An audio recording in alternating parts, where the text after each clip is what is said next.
নমস্কার বন্ধুরা, আপনাদের সবাইকে স্বাগতম এবার বাংলা ইউটিউব চ্যানেলে। আজকের ভিডিওটি তাদের জন্য যারা কম পুঁজিতে এমন একটি ব্যবসা শুরু করতে চান যার চাহিদা সারা বছর থাকে। এমন একটি ব্যবসা যেখানে ছোট পরিসর থেকে শুরু করে ধীরে ধীরে নিজের ব্র্যান্ড তৈরি করা সম্ভব। আজ আমরা কথা বলবো মাত্র 10,000 টাকা দিয়ে কিভাবে নিজের মশলার ব্র্যান্ড শুরু করবেন। ভিডিওটি শেষ পর্যন্ত দেখুন, কারণ আমি ধাপে ধাপে পুরো প্রক্রিয়াটি সহজ ভাষায় ব্যাখ্যা করব। চলুন শুরু করা যাক। ধাপ ১, বাজার বুঝুন। অনেকেই প্রথমে মশলা কিনে ফেলেন, কিন্তু সেটাই সবচেয়ে বড় ভুল। প্রথমে দেখুন আপনার এলাকায় মানুষ কোন মশলা সবচেয়ে বেশি ব্যবহার করে। যেমন হলুদ গুঁড়ো, লঙ্কা গুঁড়ো, জিরা গুঁড়ো, ধনে গুঁড়ো, গরম মশলা। শুরুতেই 15 থেকে 20 ধরনের পণ্য আনবেন না। প্রথমে মাত্র 2 বা 3টি পণ্য নিয়ে শুরু করুন। এতে খরচও কম হবে আর মান নিয়ন্ত্রণ করাও সহজ হবে। ধাপ 2, ভালো মানের কাঁচামাল সংগ্রহ। আপনার ব্যবসার সবচেয়ে বড় শক্তি হবে পণ্যের মান। স্থানীয় পাইকারি বাজার বা নির্ভরযোগ্য সরবরাহকারীর কাছ থেকে ভালো মানের মশলা সংগ্রহ করুন। মনে রাখবেন, একবার যদি গ্রাহক খারাপ মানের পণ্য পান তাহলে তিনি দ্বিতীয়বার কিনবেন না, কিন্তু ভালো মানের পণ্য হলে সেই গ্রাহকই আবার ফিরে আসবেন এবং অন্যদেরও আপনার কথা বলবেন। ধাপ 3, প্যাকেজিং।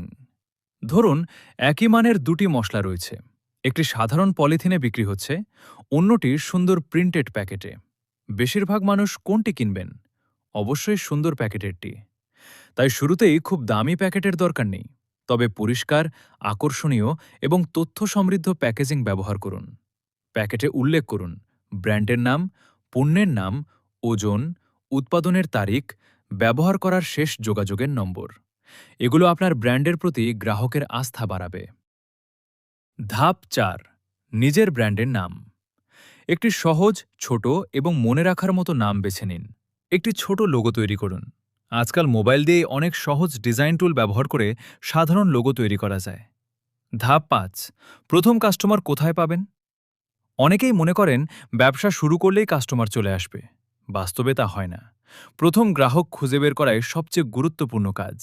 আপনি শুরু করতে পারেন নিজের আত্মীয়দের দিয়ে, প্রতিবেশীদের দিয়ে, স্থানীয় মুদি দোকানে নমুনা রেখে, ফেসবুক এবং হোয়াটসঅ্যাপের মাধ্যমে, এলাকার ছোট হোটেল বা খাবারের দোকানে যোগাযোগ করে শুরুতে লাভ কম রাখুন।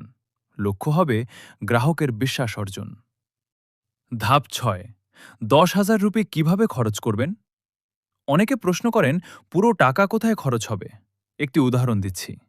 কাঁচামাল 5,000 রুপি, প্যাকেট ও স্টিকার 2,000 রুপি, ওজন মাপার ডিজিটাল মেশিন 1,500 রুপি, প্রচার ও অন্যান্য খরচ 1,500 রুপি।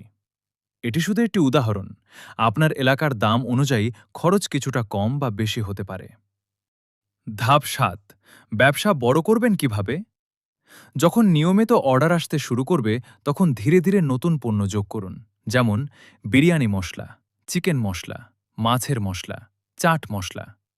এরপর সোশ্যাল মিডিয়ায় নিয়মিত ভিডিও আপলোড করুন, গ্রাহকদের রিভিউ সংগ্রহ করুন, ভালো ছবি ও ভিডিও পোস্ট করুন।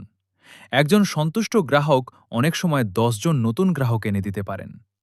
গুরুত্বপূর্ণ সতর্কতা বন্ধুরা, একটি বিষয় অবশ্যই মনে রাখবেন।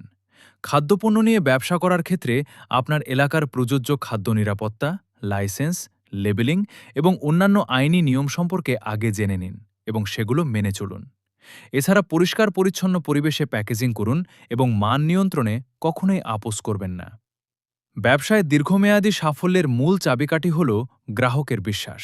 বন্ধুরা, মাত্র 10,000 টাকা দিয়ে হয়তো রাতারাতি বড়লোক হওয়া সম্ভব নয়, কিন্তু সঠিক পরিকল্পনা, ভালো মানের পণ্য এবং নিয়মিত পরিশ্রমের মাধ্যমে ছোট একটি মশলার ব্যবসাকেও ধীরে ধীরে একটি সফল ব্র্যান্ডে পরিণত করা সম্ভব। আপনি যদি সত্যিই ব্যবসা শুরু করতে চান তাহলে আজ থেকেই পরিকল্পনা করুন। ভিডিওটি ভালো লাগলে একটি লাইক দিন, বন্ধুদের সঙ্গে শেয়ার করুন এবং এবার বাংলা চ্যানেলটি সাবস্ক্রাইব করুন। কমেন্টে জানাবেন পরবর্তী ভিডিওতে কোন ব্যবসার সম্পূর্ণ গাইড দেখতে চান। ধন্যবাদ।